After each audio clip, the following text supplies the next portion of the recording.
Rhapsody of realities April 4, 2025. സകല അധ്വാനവും അതിൻ്റെതായ ലാഭം കൊണ്ടുവരുന്നു. എല്ലാ തൊഴിലും കൊണ്ട് ലാഭം വരും, അധരചർവണം കൊണ്ടോ ഞെരുക്കമേ വരൂ. സദൃശ്യവാക്യങ്ങൾ 14 അധ്യായം 23 വാക്യം.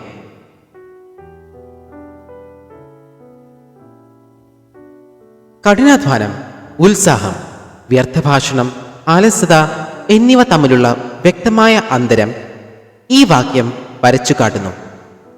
അലസമായ സംസാരക്കാരൻ അല്ലെങ്കിൽ മടിയൻ ദാരിദ്ര്യത്തിലേക്ക് പോകുന്നു.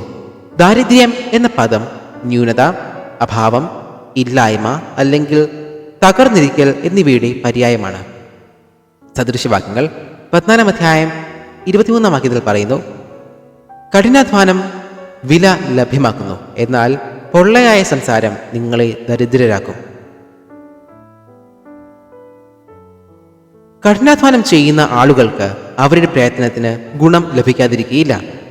അവരുടെ അധ്വാനം ഫലം നൽകുന്നു. എന്നാൽ അനന്തമായ സംസാരത്തിൽ ഏർപ്പെടുന്നവരുണ്ട്. അവർ എല്ലാറ്റിനെയും വിമർശിക്കുന്നു. ഗവൺമെന്റ്, ഗവർണർ, മേയർ, പ്രസിഡന്റ് പോലും എന്താണ് ചെയ്യേണ്ടതെന്ന് അവർക്കറിയാം. എല്ലാ വിഷയങ്ങളിലും അവർക്ക് അഭിപ്രായങ്ങളുണ്ട്. പക്ഷേ അവർ സ്വയം ഒന്നും ചെയ്യുന്നില്ല. ബൈബിൾ അത്തരം വ്യക്തികളെക്കുറിച്ച് വ്യക്തമായി പറയുന്നു. ശരിയായ പ്രവർത്തികളില്ലാതെ വെറും സംസാരം ഇല്ലായ്മയിലേക്കും ദരിദ്രത്തിലേക്കും അവരെ നയിക്കും. അലസമായി സംസാരിക്കുന്നവർ അറിവുള്ളവരും ബോധ്യപ്പെടുത്തുന്നവരുമായി തോന്നിയേക്കാം. പക്ഷേ അവരുടെ വാക്കുകൾക്ക് ഒരു മൂല്യവുമില്ല.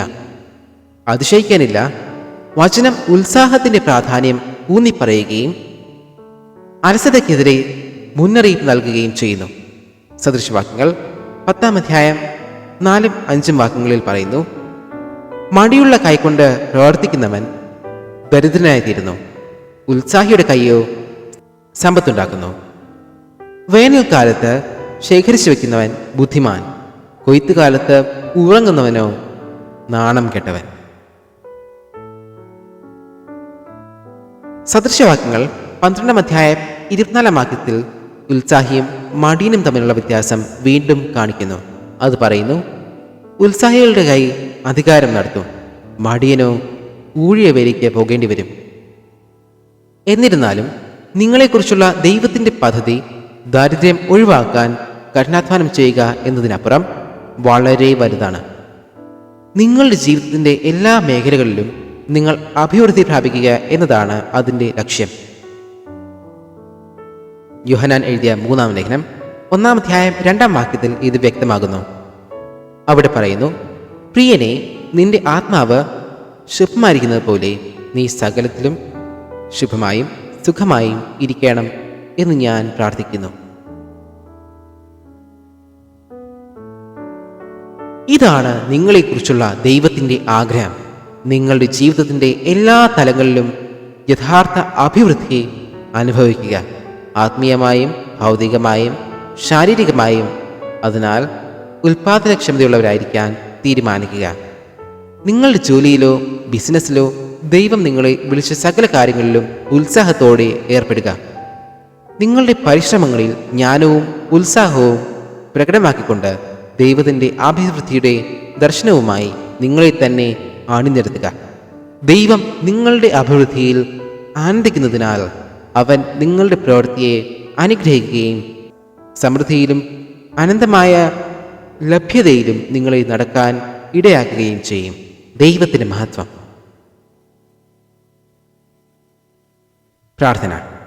പ്രിയ പിതാവേ, സഫലതയുടെയും സമൃദ്ധിയുടെയും പാതയിലേക്ക് എന്നെ നയിക്കുന്ന അങ്ങയുടെ വചനത്തിൻ്റെ ജ്ഞാനത്തിന് നന്ദി. സ്ഥിരോത്സാഹവും ഉൽപാദനക്ഷമതയുമുള്ള ഒരു കാര്യസ്ഥൻ എന്ന നിലയിൽ എൻ്റെ പ്രവർത്തികൾ അനുഗ്രഹിക്കപ്പെട്ടിരിക്കുന്നു. എൻ്റെ ആത്മാവ് അഭിവൃദ്ധി പ്രാപിക്കുന്നത് പോലെ എൻ്റെ ജീവിതത്തിൻ്റെ എല്ലാ മേഖലകളിലും ഞാൻ അഭിവൃദ്ധി പ്രാപിക്കുകയും ഞാൻ എല്ലായ്പ്പോഴും സഫലതയും സമൃദ്ധിയും ഐശ്വര്യവും ആസ്വദിക്കുകയും ചെയ്യുന്നു.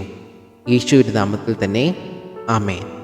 തുടർ പഠനത്തിന് സദൃശവാക്യങ്ങൾ 12-ാം അധ്യായം 24-ാം വാക്യം. സഭാപ്രസംഗി 9-ാം അധ്യായം 10-ാം വാക്യം, സങ്കീർത്തനങ്ങൾ 1-ാം അധ്യായം 3-ാം വാക്യം.